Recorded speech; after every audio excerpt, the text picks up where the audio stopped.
매일 아침 책 읽기로 하루를 시작하는 행복 습관, 미라클 독서입니다.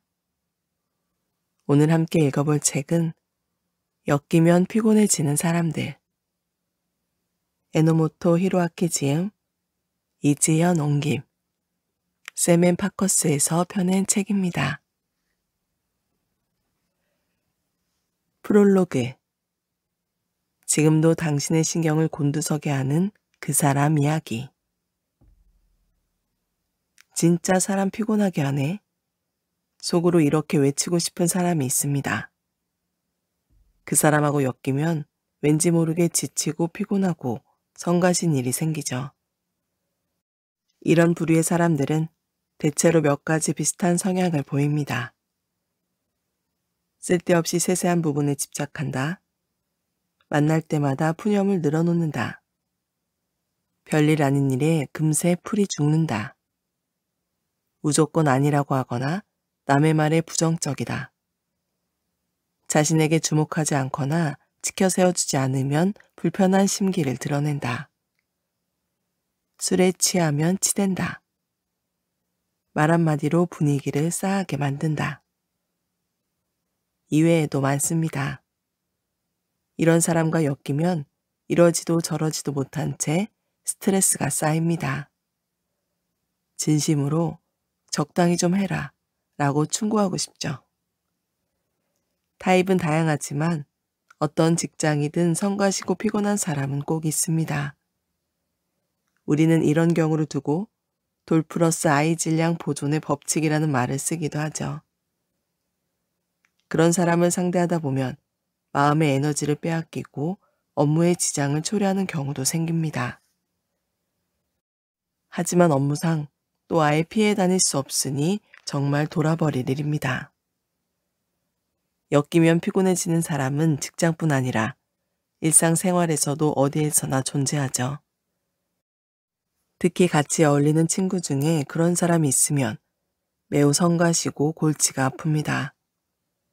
직장에서 받은 스트레스를 좀 풀어보려고 나간 친구들 모임에서 그 사람의 눈치를 보느라 자불안석하거나 그 사람으로 인해 기분만 잔뜩 상해 오히려 스트레스를 더 받는 경우가 생기기도 합니다. 아마 한 번씩들 경험해 보셨을 거라 생각해요. 학부모들끼리 커피 한 잔 마시면서 담소를 나누는 자리에서도 서로 눈치를 보며 신경전을 벌이는 긴장된 분위기가 조성되기도 합니다. 다 그렇진 않지만 이런 상황들은 대부분 어떤 한 명 때문에 불거집니다. 학부모 중에 성가시고 피곤한 사람이 있는 것이죠. 이처럼 어디서든 존재하는 엮이면 피곤해지는 그 사람. 더 이상 우리의 일상을 그 사람 때문에 망칠 수 없습니다. 그렇다고 완전히 피할 수도 없죠. 그렇다면 어떻게든 그 사람과 원만하게 지낼 수 있는 기술을 익히는 편이 내 마음 편해지는 지름길일 것입니다. 에너지도 빼앗기지 않고요. 그러려면 우리 주변에 있는 엮이면 피곤해지는 사람들의 행동 패턴과 그 이면에 숨겨진 심리를 잘 알아보는 것이 가장 먼저 할 일이겠죠.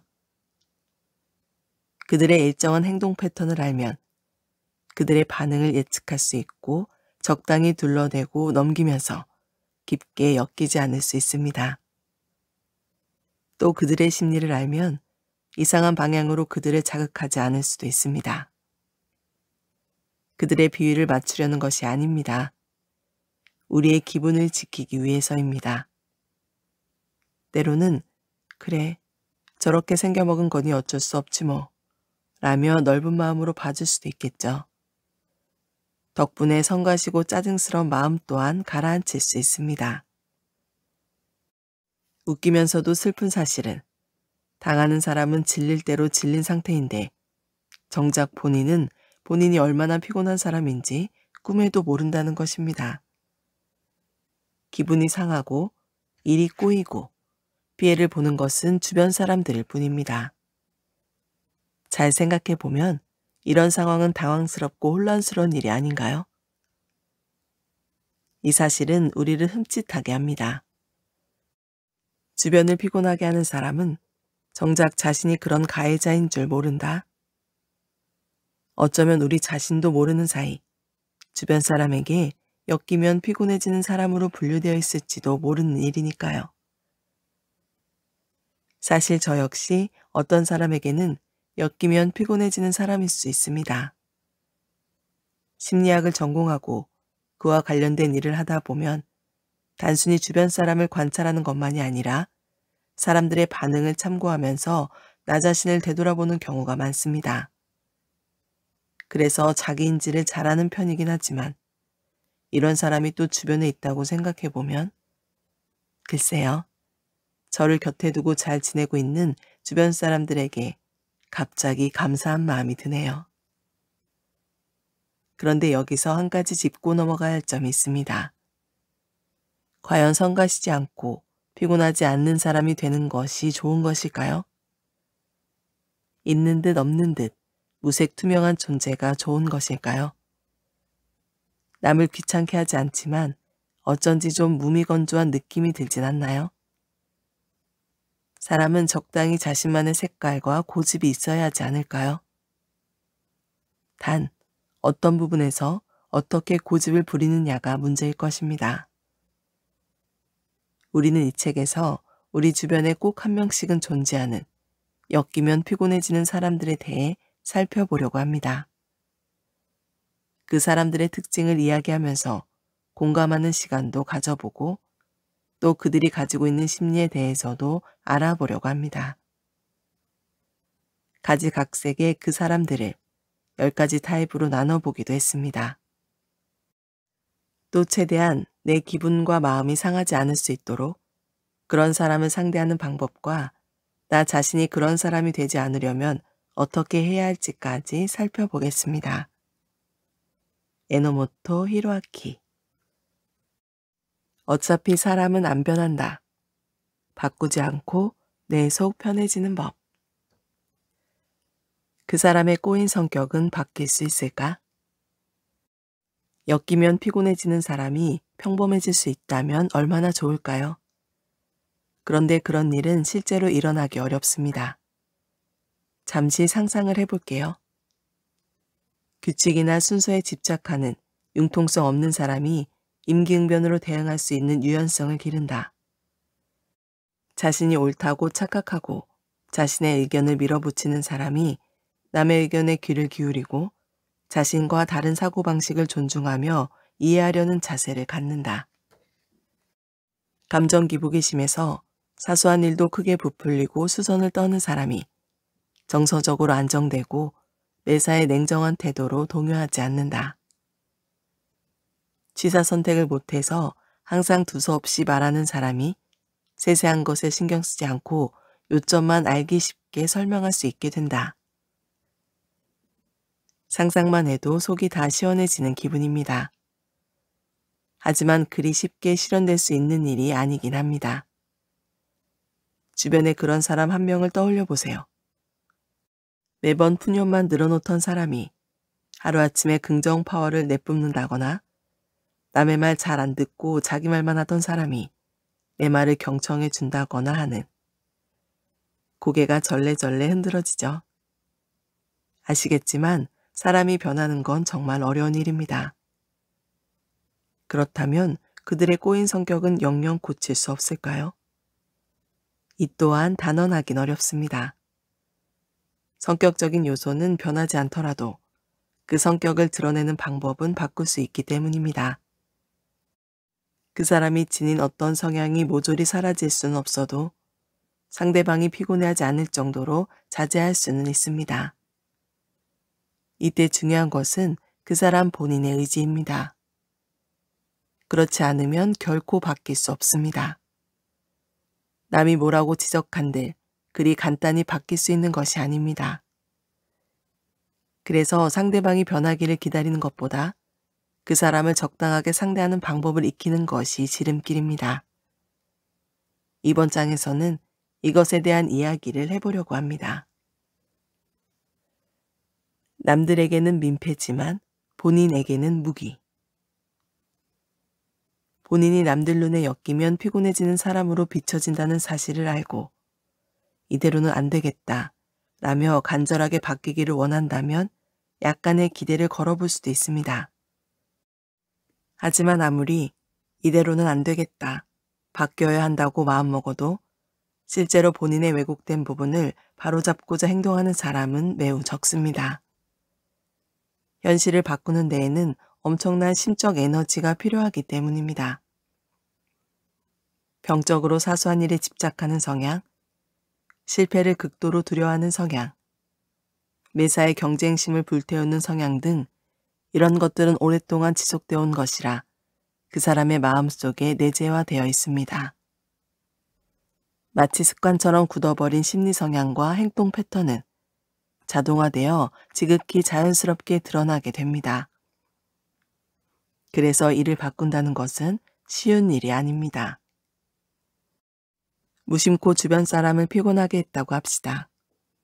머리로는 이대로는 안 된다, 바뀌어야 한다고 생각해도 실제 생활에서는 자동화된 패턴이 자연스럽게 나타나고 맙니다. 뒤늦게 아차, 그러면 안 되는데 하고 알아차리게 돼도 에이, 괜찮겠지 뭐 라며 그냥 넘기게 되는 것이죠. 그도 그럴 것이 문제가 되는 심리 성향이나 행동 패턴이 다른 사람에게는 피곤하겠지만 지금껏 그렇게 살아온 본인에게는 장점이기도 하기 때문입니다. 예를 들면 이런 것들입니다.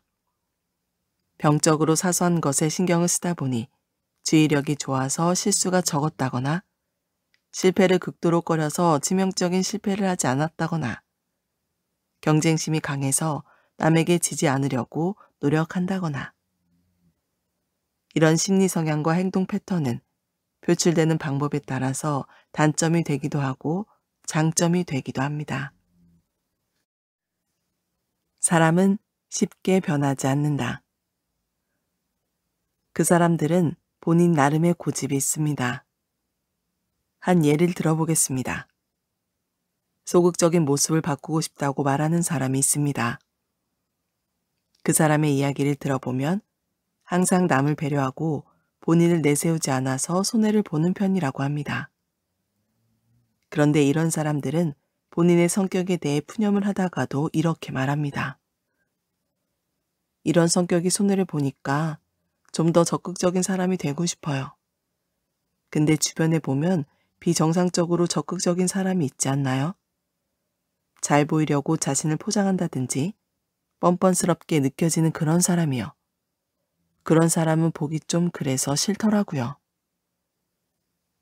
적극적으로 자신을 내세우는 사람에 대한 혐오감을 지니고 있음을 본인 입으로 말하고 있습니다. 당연한 말이지만 이래서는 소극적인 모습을 바꾸기 어렵습니다. 본인은 적극적으로 자신을 내세우는 사람이 아니라는 부분에서 그런 사람들보다는 내가 낫지 라는 본인만의 고집이 느껴지기 때문입니다. 또 이번엔 사교적인 사람이 되고 싶다는 사람도 있습니다. 이 사람은 내향적인 성격이라 무슨 말을 하기 전에 혹시 분위기 파악을 못하는 건가 하고 고민하게 되고 그렇게 고민하는 동안 이야기가 끝나서 아무 말도 하지 못한 채 듣고만 있게 된다는 고충이 있었습니다. 항상 이야기를 주도하고 이야기의 중심에 있는 사교적인 사람이 부럽다고 말합니다. 그런데 또 이렇게도 말합니다. 그런데 사교적인 사람은 어딘가 무신경하고 경박한 구석이 있지 않아요? 그런 식으로 남한테 무신경한 사람은 되고 싶지 않은데 말이죠. 결국 사교적인 사람이 부럽다고 말하면서도 본인의 깊은 사고력과 배려심을 버릴 수 없다는 고집을 내비치는 것입니다. 본인이 변하고 싶다고 아무리 큰 결심을 해도 이처럼 마음속에 저항심이 자리 잡고 있으면 바뀔 수 없습니다. 그러니 남에게 그런 점을 고치는 게 좋지 않을까요? 라는 조언을 듣는다고 바뀔까요? 오히려 남에게 지적당하고 고치는 것이 좋겠다는 조언을 들으면 심리적인 저항심이 생기는 경우가 많습니다. 본인에게 특별한 사정이 있다며 자기 정당화로 치닫기도 하죠. 앞에서 언급한 사례와 같이 장점도 있고 본인 나름의 고집도 있기 때문입니다. 그래서 지적했다가 괜히 역효과만 날 수도 있습니다. 사람은 그리 쉽게 변하지 않습니다. 지적하기보다 그 사람의 심리 성향과 행동 패턴을 깊이 이해하고 적절하게 상대하는 방법을 연구하는 편이 나은 이유입니다. 나의 상식이 그 사람에겐 비상식일 수도 있다. 개인주의가 자리 잡은 서양 사회는 남에게 의존하지 않고 자기 자신을 중심으로 행동하는 경향이 강합니다. 이를 두고 이기적이라느니 자기밖에 모른다느니 등의 험담이 나오는 일도 좀채 없습니다. 자기 자신의 일을 우선적으로 잘 해내고 필요하면 인간관계도 자신에게 유리한 쪽으로 맺거나 이용하는 일도 생길 수 있습니다. 하지만 서양과는 다르게 공동사회, 함께하는 관계성을 중시하는 동양사회에서는 남을 배려하는 행동이 미덕으로 여겨지는 게 사실입니다. 상호 신뢰가 전제가 되며 인간관계를 수단으로 보지 않고 인간관계 자체에 중요한 의의가 있다고 생각하죠. 이러한 인간관계를 둘러싼 차이점은 서양과 동양으로 나누어 볼 수도 있지만 사실 좀 더 미시적으로 살펴보면 같은 동양사회라고 해도 개인에 따라 가치관의 차이는 현저하게 나타나고 있습니다. 인간관계는 인맥으로 이용해야 하고 이용 가치가 없는 관계는 지속할 의미가 없다는 가치관을 지닌 사람도 있을 수 있습니다. 이런 사람들은 이렇게 말합니다. 도움이 안 되는 사람하고 어울리는 건 시간 낭비야. 사람을 쉽게 믿는 건 바보야. 그랬다가는 쉽게 사기당하고 큰일 날 수도 있다고. 반면 인간관계 자체에 깊은 의의를 두는 사람은 전혀 다르죠. 이용 가치로만 사람을 판단하다니 그런 인생은 너무 팍팍하지 않아? 이처럼 가치관이 다르면 주변을 바라보는 관점도 달라집니다. 그럼 자연히 다른 사람들의 언행에 대한 평가도 달라지는 것이죠. 본인이 엮이면 피곤하다라고 느끼는 상대방이 어쩌면 본인을 보고 엮이면 피곤하다고 생각하고 있을지도 모릅니다. 다시 말해, 나의 상식이 타인에겐 비상식일 수도 있다는 겁니다. 따라서 한쪽이 상대방의 왜곡된 부분을 지적한들 그 상대방은 이해하지 못할 것입니다. 상대방의 입장에서 보면 본인이 왜곡되어 보일 테니까요. 여기서 중요한 것은 엮이면 피곤하다고 느껴지는 사람의 가치관을 알아야 한다는 점입니다. 물론 다른 사람의 가치관을 완벽하게 이해할 수는 없습니다. 하지만 어느 정도는 가능하죠. 그러면 도저히 이해할 수 없거나 짜증이 나는 상대방의 언행이 어디서 비롯되는지를 알 수 있고 함께 있을 때 그나마 스트레스를 덜 받을 수도 있겠죠. 바뀌지 않는 그 사람, 어디까지 이해해줘야 하지? 주변에 엮이면 피곤해지는 사람이 있는 경우 가장 큰 문제는 이들이 피할 수 있거나 하루아침에 얼굴을 안 볼 수 있는 관계가 아니라는 겁니다. 그러니 차라리 그 사람에 대한 대응 능력을 높이는 수밖에 없습니다. 그러려면 일단 엮이기 싫은 주변 사람이 앞서 살펴보았던 10가지 타입 중 어떤 타입에 가까운지를 확인하는 것이 좋겠죠. 그러고 나서 그 이면에 숨겨진 심리 메커니즘을 이해하는 것으로 접근해야 합니다. 사실 정확히 말하면 그 사람들을 이해할 수 없으니까 더 피곤한 것입니다.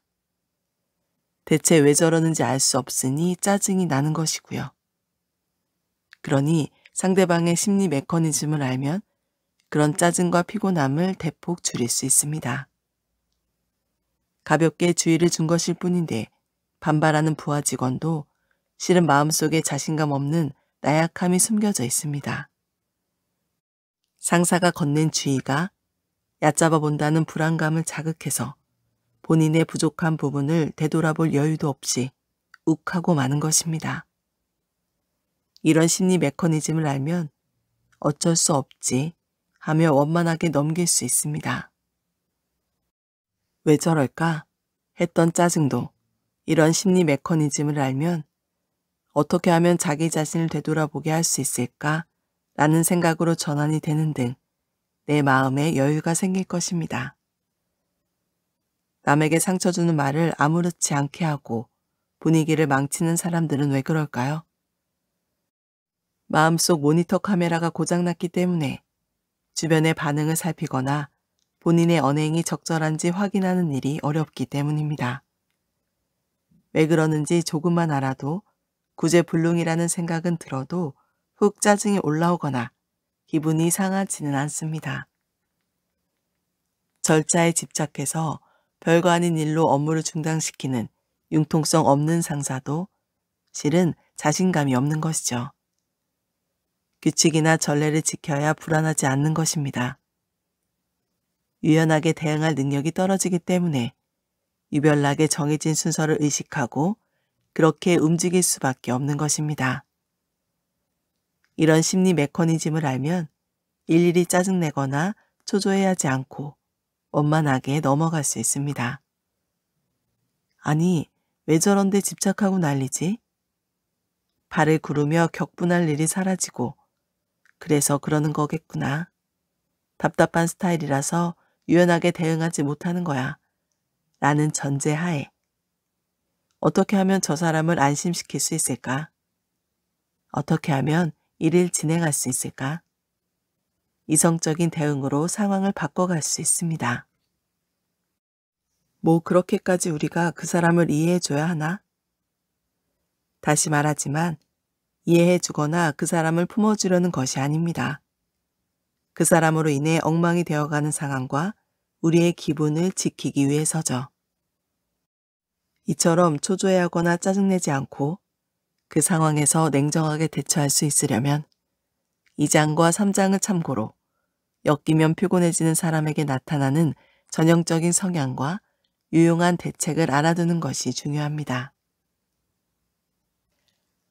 어디까지나 내가 편하기 위해서다. 솔직히 누군가 짜증나는 말을 하거나 사람을 피곤하게 하는 행동을 하면 뭐라고 한마디 하고 싶어집니다. 그래서 잔소리를 하고 나면 과연 분위기가 나아질까요? 그렇지 않습니다. 오히려 긴장감이 맴돌고 험악한 분위기가 되어버리고 맙니다. 한마디로 지적해봤자 아무 소용없습니다.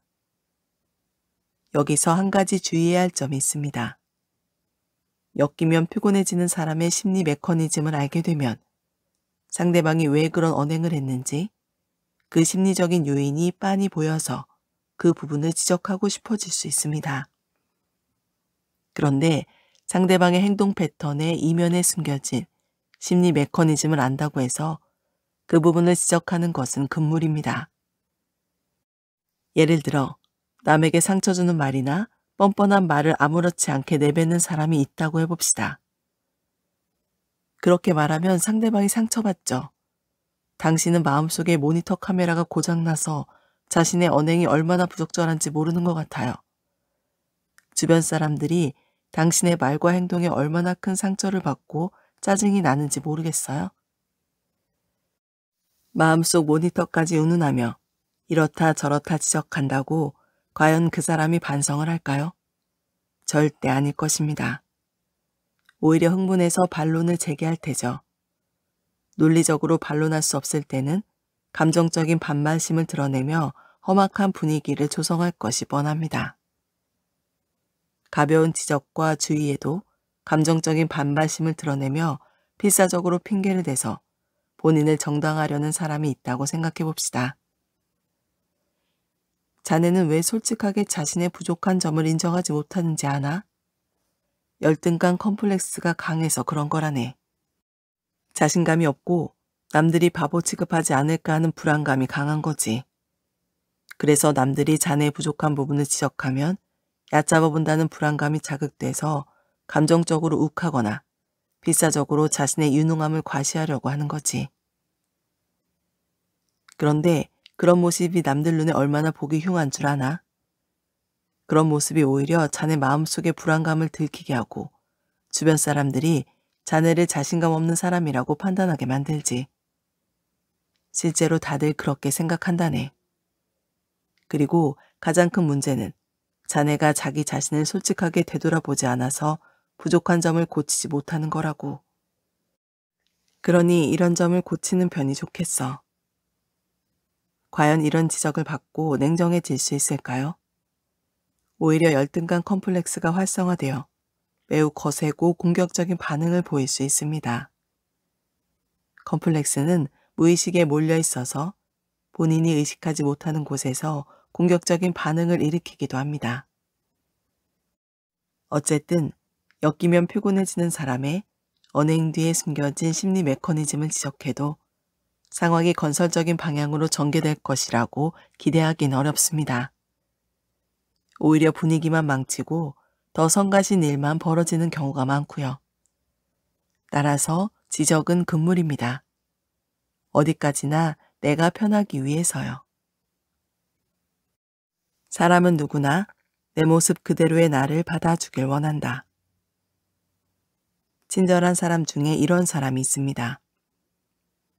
주변 사람들을 피곤하게 만드는 사람들에게 본인이 왜 그런 존재인지를 알려주고 고칠 수 있도록 옆에서 도와주려고 하는 경우죠. 마음은 갸륵하지만 결과적으로 말씀드리면 헛수고입니다. 상대방에게 이런 행동은 참견일 뿐입니다. 왜냐하면 그 사람에겐 습관적인 행동 패턴을 바꾸라고 말하는 것 자체가 지금의 그 사람을 부정하는 꼴이기 때문입니다.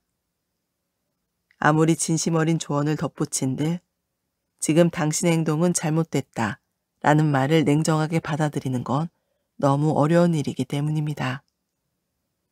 사실 이건 모든 사람이 마찬가지입니다. 결점을 지적당하거나 너 그러지 마 같은 말을 들으면 아무리 친한 사이라도 불쾌하죠. 설령 그런 결점 때문에 본인의 삶이 고통스럽더라도 남한테 지적을 받으면 본인이 부정당한다는 생각 때문에 반발심이 생기기 쉽습니다. 인간은 자기애가 강하고 자기 방어적인 동물이기 때문이죠. 마음속으로 맞아, 나한테 그런 구석이 있지 라는 생각이 들어도 상대방의 지적이 오를수록 감정적으로 되받아치고 싶어집니다. 고집을 부려서라도 인정하고 싶지 않은 법입니다. 이는 위기 상황에 대한 자기 방어적인 반응입니다. 무슨 일이 있어도 인정할 수 없다는 듯이 필사적인 저항을 보이는 것입니다. 결국 남을 피곤하고 지치게 만드는 성향까지도 그 사람의 성격, 즉 그 사람만의 모습인 것입니다. 사실 사람은 누구나 내 모습 그대로의 나를 받아주기를 원합니다. 그런 것들을 부정당하는 상황에서 냉정하게 맞아, 그건 고쳐야지 라고 침착하게 받아들이고 인정하기는 어렵습니다. 사실 이렇게 남을 피곤하게 하는 성격이 자신에게는 편한 지점들이 있습니다. 예를 들어 자기 자랑만 늘어놓는 사람은 다른 사람들에게 쪼잔한 사람으로 비칠 수는 있지만 본인만큼은 자랑을 늘어놓으면서 자신의 컴플렉스를 덮고 자존감을 높입니다. 본인의 열등감을 의식하는 것만큼 불안한 일은 없기 때문에 최대한 이를 의식하지 않고 자랑질을 하면서 그 열등감의 구렁텅이에서 빠져나올 수 있는 것입니다. 그때그때의 상황에 따라 스스로 정확하게 판단할 자신이 없어 규칙이나 순서에 집착하는 사람 역시 지적을 받게 되면 그래 맞아 하는 생각이 들지만 본인 스스로에게는 나름대로 메리트가 있기 때문에 쉽사리 기존의 방식을 버릴 수 없습니다. 본인이 상황에 맞게 판단을 내렸는데 그것이 잘못되면 책임을 져야 하고 무능함이 드러나게 되기 때문입니다.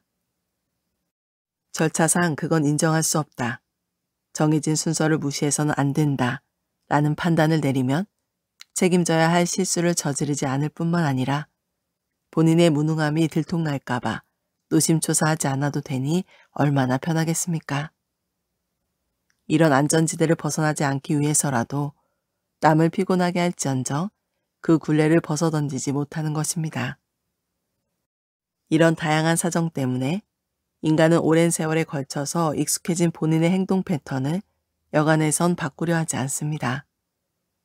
그래서 상대방을 바꾸려고 하면 오히려 내 자신이 더 피곤하고 성가신 일이 벌어지게 되는 것이죠. 내 인생을 지키는 유일한 방법은 본인의 유능함을 과도하게 내세우는 사람, 무리한 일을 밀어붙이는 사람, 남이 지켜 세워주지 않으면 불편한 심기를 드러내는 사람 등 이들 중에는 도가 지나쳐 피곤하게 만들다 못해 다신 보고 싶지 않을 정도인 사람들도 있습니다. 이런 경우는 자기애성 인격장애를 의심해 봐야 합니다. 자기애성 인격장애란 성격장애 일종으로 자신은 특별하다는 의식이 극도로 강해서 본인이 활약하는 꿈을 과대망상적으로 품는 것을 말합니다. 쉽게 말해 자신만만한 성격의 극단적인 형태입니다. 자신에 대한 애정이 과한 만큼 쉽게 남의 시선에 상처를 받기도 하고 화를 내기도 하는 모순된 면을 보입니다. 남에게 칭찬받고 싶다. 난 남들보다 뛰어나다. 나는 이런 곳에 있을 사람이 아니다 등의 생각은 사람이면 누구나 많든 적든 마음속에 품고 삽니다. 하지만 이런 생각이 극단적으로 강해서 과대망상적으로 커지는 경우는 자기애성 인격장애를 의심해 봐야 한다는 것이죠. 이런 사람은 나는 특별하다는 의식 때문에 본인의 성공을 위해서라면 아무렇지 않게 남을 이용하기도 합니다. 지나치게 자기중심적이라서 주변 사람은 불쾌하고 역겹지만 본인은 특별한 존재라서 뭐라든 용서받을 수 있다고 생각합니다. 다만 근거 있는 우월감이 아니기에 마음속으로는 자신감이 없고 불안감을 감추기 위해 남에게 칭찬을 갈구합니다. 남의 평가에 예민하고 주변 사람들이 지켜 세워주지 않으면 자존심에 금이 가서 공격적인 반응을 보이기도 합니다. 또한 과도하게 충동적이라서 인간관계에 지장을 초래하는 경우는 경계성 성격장애로 봐야 합니다. 경계성 성격장애란 감정적인 측면, 인간관계에서 극에서 극으로 변동이 심하고 돌발적인 충동이 그대로 노출되기 쉬운 타입입니다. 정서가 불안정하고 충동을 자제할 수 없으며 욕구 불만을 견뎌낼 힘이 부족한 사람은 많이 있습니다. 그런데 그 정도가 지나쳐서 인간관계마저 불안정하고 공격적이면서 자기 파괴적인 행동이 눈에 띌 때는 경계성 성격 장애를 의심해 봐야 합니다. 이런 장애의 원인은 본인이 어떤 사람인지 모르는 것으로부터 생겨납니다.